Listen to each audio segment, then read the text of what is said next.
step into part 2 of a 2-part series, Rich in What Matters Most. Last week in part 1, we talked about the good news and the bad news that comes along with this particular challenge. And they were one and the same. The good news and the bad news is we're rich. The big picture we looked at was like this idea of what finances look like on an individual and family level compared to the rest of the world. We discovered that statistics show if you make $33,000 or more, you're actually in the top 1% of wage earners in the entire world. Yes, age earners, yes. If you make over $80,000 a year, you're actually in the top 1/10 of 1% of wage earners in the world. The numbers don't lie to us in this instance. God has indeed truly blessed us all and given us more than we could possibly need. But the bad news was that being rich is one, if not maybe the greatest distractions along our spiritual journey. We all have these rich people problems.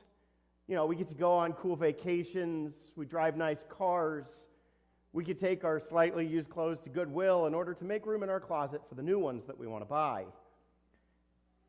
And sometimes it can cause so much stress on us, but it's not that God is opposed to people being rich. We express this because it's actually He who blesses us. He is our provider. The problem is that we haven't already realized that we are rich, and so we're not good at it. There were 3 specific challenges that came along with this. First was that it was harder for us to depend on God. It's easy for us to rely on the money and the things that we have when we have so much of it, and so we don't rely on God the way we should. It distracts us from our true priorities. We tend to put other things ahead of God because of that. And then we have a greater responsibility. It's our job to steward the right way that which God has provided us with. Now, Jesus told many parables through his time in ministry. Adam's been doing a fantastic job of taking us through some of those. Got another one coming up here in a few weeks. But on one occasion, he told the people about a farmer who went out to sow some seed. Some of the seed flourished. Most of it failed to produce a crop because, it was choked out by the thorns or eaten by the birds. Now, regarding that seed that failed, he shared this explanation in Matthew 13. The seed falling among the thorns refers to someone who hears the word, but the worries of this life and the deceitfulness of wealth choke the word, making it unfruitful. It's kind of like James says. You don't merely listen to it, you're supposed to do what it says. And this parable is revealing that this struggle that we have with money and material gain and riches in our life can cause us to speak a lot of the Christian lingo, but living it out can be more difficult. Now today, I want to build outside of those challenges onto an idea of an understanding that our battle is actually with this trust in our true provision. Anybody ever grow up going to like arcades or Chuck E. Cheese? Or how many of us remember Showbiz Pizza? Anybody have Showbiz Pizza? Oh man, I loved Showbiz. Down here I know we got incredible pizza, right? Everybody's all crazy about that. Okay. We remember these? Oh yeah, man. This was a go-to. You wanted these like crazy, and you wanted more. You wanted to make sure that you could get as many of these as possible. You wanted the tickets. Tickets were a big deal, and you won them with certain games, right? What was like the game to go win tickets at? Heck yeah, I knew somebody would get that. Skee ball. Skee ball was the thing to do. As adults, you push your kid out of the way to go, let me show you how it's done. That's how skee ball works. Okay? And you're convinced that if you get enough tickets, you're going to go exchange it for an awesome prize, right? Oh man, so many cool things in the case up there that you want. So you rack up like 562 tickets. You've got this wad of tickets, and you can't wait to go over there. So you go to the arcade store, and you go to redeem them, and what do you end up with? 562 tickets. $35 later. Here's your fidget spinner. All right. It's exciting. It's forever life-changing, isn't it? But it doesn't stop us either. That's the funny part, because next time you decide, okay, if that's what I got, next time I'll get more tickets, because I'm going to get something even better, and it's going to make me even happier, because I'm going to turn in double that. I'm going to turn in over 1,000 tickets and get that really cool giant bouncy ball. That's what you're going to end up with. And so it is, honestly, in our lives at times with money. As we grow up and become adults, tickets change. They change into other things. We start to believe that if we get enough of these tickets, if we can get enough of these tickets, then I'm going to be happy. I'm going to be satisfied. I'm going to have significance in my life, and I will feel secure. The problem with that is that the tickets promise way more than they will ever deliver. Right? They promise way more than they're ever going to deliver. We think that getting all of this is what matters. And then one day what we do is we find out we really just bought this. The things that bring happiness for a short time in the end, they just aren't very meaningful. The reality is the world wants you to serve money. Wants you to serve money instead of God. Jesus knew how powerful that serving money had on people when he was talking to them, both in his time and to us. And he gave us a warning on this. In Matthew 6:24, he said, "No one can serve two masters. For he will either hate the one and love the other, or he will be devoted to one and despise the other. You cannot serve God and money." Now, this is the interesting thing. You'll notice Jesus didn't say you can't serve God in power, you can't serve God in popularity, you can't serve God in your spirituality. It's all true. Insert anything in that blank because it's true. You can't serve God and anything else you put in that blank. It's not possible. But he used the word for money. You can't serve both God and money. So why is it that you want to single out this focal point on this particular material thing? And I think it's because for many of us, he knew money was going to be the number one competitor for our hearts. For many, money and things and the promise of what they can buy with all of it is exactly what competes for their hearts with God. You can't serve God and money. Money is an attractive false god. That's why we say that money promises what only God can provide. Money promises what only God can provide. Just quickly, there's two false promises that money tries to give us. The first is happiness. If I have enough of it, if I have enough money, you're going to be happy. Falsification number one. Number two, security. If I have enough, I'm finally going to be secure. Falsification number two. It's kind of like, anybody play poker? Anybody like poker? Texas Hold'em, that kind of thing? See, what happens is you get these chips. And when you're at the table, the bigger the stack, the more intimidation you've got. You want the biggest stack at the table. If you can stack those puppies up, man, people know you've got what it takes to beat them out of a hand, to bluff them out of a hand, to push them out of a hand. That's what it's about. It's that big stack. We've all bought that lie. A little bit more in my stack, and I can buy that, and that'll make me happy. I could buy that house. I could buy that car. I can get that outfit. I can have the upgraded phone. I can get that piece of furniture. I can go on that vacation. And it's a false notion that it's going to make us happy and fulfilled. Yes, we're going to enjoy it for a time, but it's going to lose its luster. The reality is that it doesn't matter how much that we gain through all of this or how big our stack becomes. Only God can provide lasting joy. there is a difference between happiness and joy. Here's a truth bomb to drop. Honestly, when you get more, what happens? You want more. Because money does not provide joy. Only God provides that. And he does that through his son, Jesus Christ, and the sacrifice he made and the relationship that we can have with him. We also said that we believe that if we have enough money, that I'm going to be secure. Nothing can touch me if I got enough money. If I got enough money, I could pay off all that debt. If I made twice what I made, I would feel secure. But then that major bad event occurs in your life, and you realize that this time, money's not going to buy your way out of it. You realize that security is not going to come in what money buys, but what you need to understand is that it comes in who God is. Because money promises what only God can provide. Now, many times we think, oh no, money doesn't control me. I'm not going to serve money. I understand God is my provider.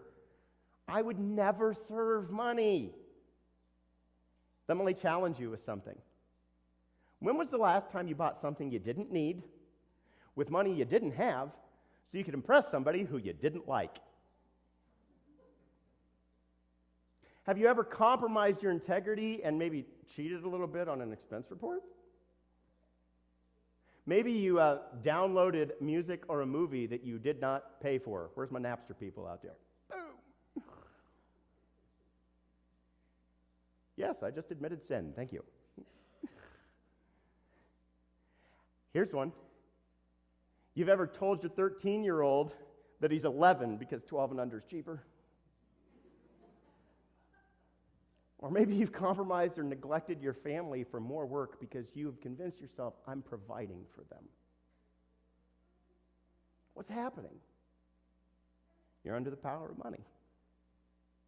Believing what money buys will make you happy and bringing that meaning to your life from money, it just makes it a false god that's promising what only the true God can actually provide you. One of the key verses we've looked at in this is Paul coaching Timothy about helping the rich be good at rich. I'm going to revisit this. As for the rich in this present age, charge them not to be haughty, nor to set their hopes on the uncertainty of riches, but on God, who richly provides us with everything to enjoy. They are to do good, to be rich in good works, to be generous and ready to share, thus storing up treasure for themselves as a good foundation for the future, so that they may take hold of that which is truly life. Now, there are many challenges that we may face when we put our love and our trust in money. So this morning, let's just be really honest as we look at this and as we walk through these and maybe gain a little perspective. First, people who love and trust money, they never have enough. People who love and trust money, they never have enough. If you were to ask most people, okay, are you satisfied with your income? If you ask most people that question, most of us, guilty as charged, will say, no, I want more. Most of us say, no, I want more. Are you satisfied with what you have? Well, no, honestly, I could deal with a little more. It's a direct indication that we have a love affair and a trust in money. Look at what Solomon said. Remember, this is the wisest guy that ever lived, so it might be worth paying attention. In Ecclesiastes 5:10, whoever loves money never has enough. Whoever loves wealth is never satisfied with their income. Basically, again, Solomon is declaring what we've already understood. You always want more. And Solomon's saying, I promise you, it won't matter how much. If you love and trust money, you're always going to want more. In fact, if you love and trust it, how much of it do you really need to be happy?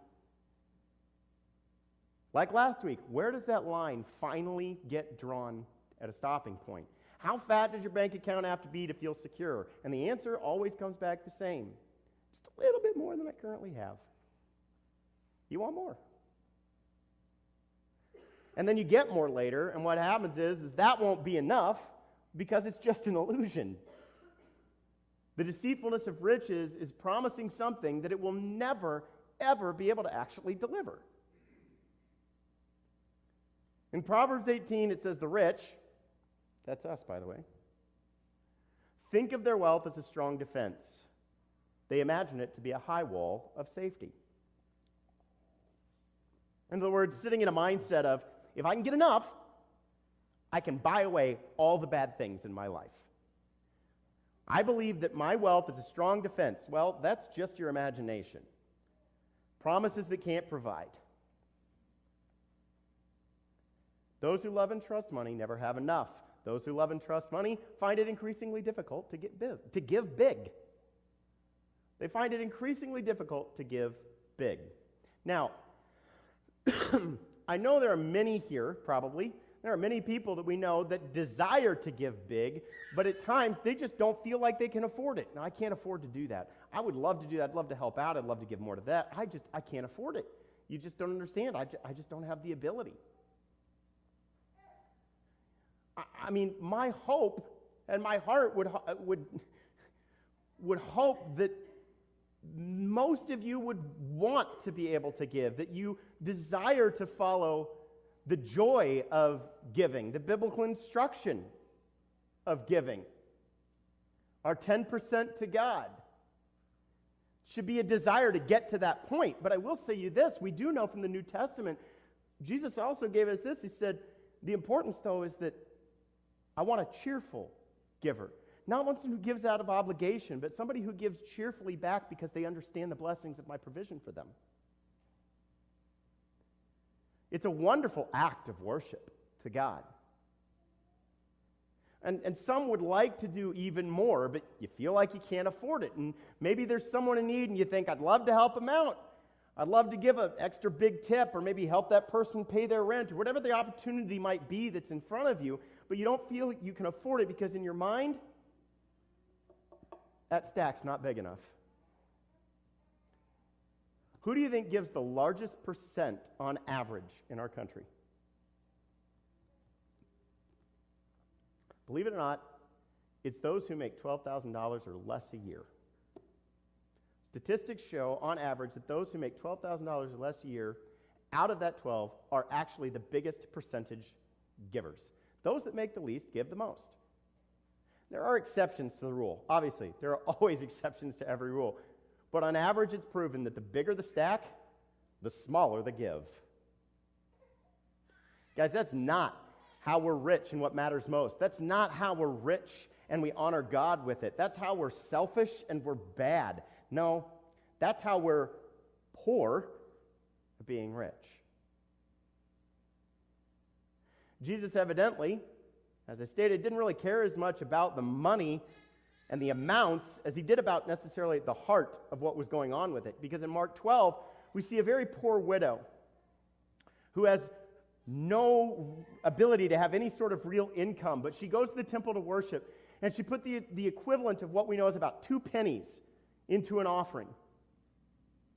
And Jesus looks at his followers and he says that she gave more than anybody else did. All these rich Pharisees and these community leaders were there, and they may have given more in their amount, but Jesus was impressed by the heart of that widowed woman because she gave everything she had. She gave cheerfully. She gave sacrificially. Dare we say her thought was irrational? This is all I've got, but I'm going to give it. To us, that's not logical. That's an irrational thinking. How could someone who has no stack give everything?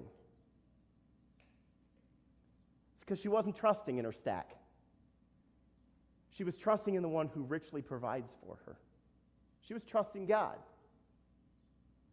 We tend to say, well, I'll give bigger and I'll give when the credit card gets paid off, or I get that raise, or I get that house, or the kids are done with college. And what we should be doing is looking for the opportunities that God puts on our hearts and presents before us to be able to give now, because, guys, we're blessed right now.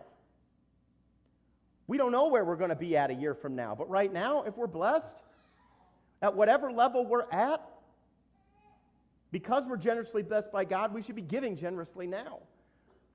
I wonder what we could accomplish if the light bulb would go on in our head and our heart and it connects together that we're rich now, capable of obedience to God's instructions now, to see the opportunity of God's hand and his movement and what he might be able to do if we truly went, you know what? You provide it, so you tell me what to do with it, and I will obey. There's this interesting concept. Nationally speaking, it shows that in churches, most of the time, it's about 35% of the body that takes care of the whole. And there are churches all over the place that I know that they do fundraisers and various items to take care of things. We do some here for very specific ministries. But the statistics show that if obedience level was at 90% in the church, if 90% of the people were obedient to the stewardship that God asks, you wouldn't need fundraisers. You wouldn't need to ask people for money for projects. Because at 90%, the budget would be blown out of the water. It'd be absolutely blown out of the water. I can't imagine on a national level if that happened in the church, what on a national level, what we would accomplish for the sake and mission of Jesus Christ. God's blessed us with more than we need to be rich, not just to build our stack, but to trust in him. He provides it. Let's trust in him to do it. It's time to step it up. And that third challenge is that people that love and trust their money, they have a lot of money in the bank a lot, but no peace in their hearts. Some say, technically, I don't have a lot of money in the bank. I really don't. So let's rephrase that. You got toys in the garage, you got clothes in the closet, you got food in the pantry, etc., etc. You get the picture. You're blessed. And if you love it and you have all that stuff, and you love all that stuff, but you're not focused on the provider, there's not going to be peace in here. Good old Solomon again. Honestly, most of us struggle to believe this based on how we choose to live this out. But in Proverbs 15, he says, better a little with the fear of the Lord than great wealth with turmoil. Most of us don't tend to believe that. Most of us don't tend to go, oh yeah, I'd like to have a little. That's backwards thought to the human brain. What he's saying is it's better to have a little bit of money and a lot of God than to have a lot of junk with no God and a lot of tension in your life. It's better to have a little bit of stuff and a lot of God. Most people don't believe it. Some more than their parents ever made is where they're at in life. They can look at what their parents made and go, man, I can't believe they survived. Some make more than they ever thought they would ever make in their life, but they still sit financially strapped. They still are miserable when it comes to the idea of money, and they think, I need more. I need more. And they already have more, but the reason they're strapped is because, well, like we said last week, we consume everything God gives us on ourselves. And honestly, there are others around us that they make a third of what we make. They make a lot less, and they're not strapped, they're not stressed, and they can't figure out why we're so financially strapped and stressed. They get it. It's better to live on less and be a blessing, and not buy into the deceitfulness that riches promise us. The bottom line is that if you honestly believe that more money is going to solve most of your problems, you're under the influence of money. Because more money in your life is not going to solve most of your problems. What will solve most of your problems is more Jesus in your life. More Jesus will solve problems. And that's what I mean when I'm talking about true provision. You want to overcome the challenges of being rich and learn to be good at it? Understand where the true provision is actually coming from. Because more money is not going to keep your kid off drugs. More money is not going to cure the person you love of cancer. More money is not going to make your marriage better. If you don't love each other when you have no money, it's going to be something you fight about when you do have it. More Jesus is what you actually need. Because more Jesus brings intimacy. It brings healing, focus, power, purpose. It brings the divine into this world for others to see. We need more Jesus. We got to stop saying, I want more money, I want more stuff. Here's my list of items that I want to go and buy. Because you're never going to actually have enough for true joy. Instead, we should say, I want more Jesus. I want more of my Savior. I want more of His purpose in my life.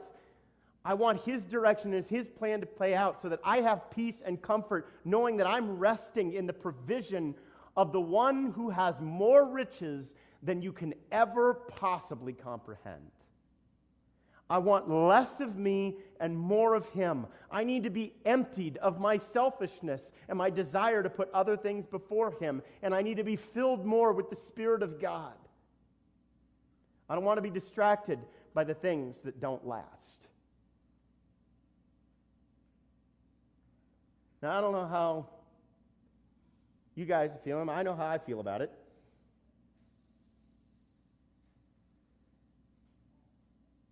I don't really want to trade my tickets for some stupid little toy that's just going to rot away. Instead, I'd like to really strive every day to try and use everything He's given me for His glory. We need to accept the challenge of trusting in the true provision. Now, I'll remind you, again, God doesn't have a problem with us having stuff. He doesn't even have a problem with us having nice stuff. What He doesn't want is for those things to have us. Because when they do, that's when we just come to love and trust in our money. I'm not going to wait to give till later. I want to give now. I sat in that position. Personally, I'm telling you, I sat in that position. We don't have enough. We can't. I'd love to help out with that. I'd love to do that. And what you come to realize is that every season in life, where you're at, there's opportunity. Just because you can't pay $650 to help that person out with rent doesn't mean you couldn't put $20 in the gas tank of that person that needs it. Just because you may not be able to provide a car for somebody who needs it doesn't mean you couldn't buy that precious old guy sitting by himself at the restaurant, buy his meal. Let God meet you where you're at and allow you to be a gift and a blessing of stewardship where you're at. And I promise you, He says, if you're obedient with that, watch as I throw open the floodgates of heaven to provide for you. It's the only thing in Scripture He says, test me. It's the only thing in Scripture He says, test me. Whatever level you're at, whatever giving big then means to you, just give big wherever you are. Give big somewhere. Give like rich people give. Be generous not later, be generous now. Don't just walk around with a huge stack of money in the bank or stuff in your closet, but have no peace in your heart. Give your heart and your finances to Jesus today. And know that Jesus is the one whose provision really brings us true peace. Empty yourself of those things and fill yourself with the peace of Christ. There may have been kind of a focus on finances the past couple weeks, but the truth is that ultimately Jesus needs to be the center of everything in our lives. Not just that. True provision is an all-encompassing thing. Not just financially, spiritually, emotionally. The joy of the Lord is our strength. It comes from our trust and our faith in Him, not in the things of man or this world. As the central promise says, it's better to take refuge in the Lord than to trust in man. No matter what it is, let's be emptied of the things that contradict or go against our great God. Let's fill ourselves with him to overflowing with everlasting joy and the true provision in our lives.